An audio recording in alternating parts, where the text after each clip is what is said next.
Hey, Michael Church, Crawl Space Ninja, and we're continuing the myth series about how to disinfect mold while the relative humidity and the wood is still wet.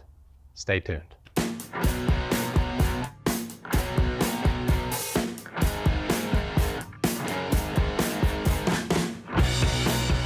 So guess what?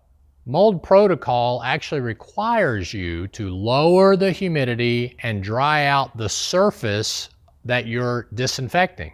So imagine you're in your home and one of these big mold cleaning water damage people comes in and says, "Hey, Mr. Homeowner, we're gonna spray your drywall down with disinfectant even though you still got a plumbing leak behind it and the drywall's still wet."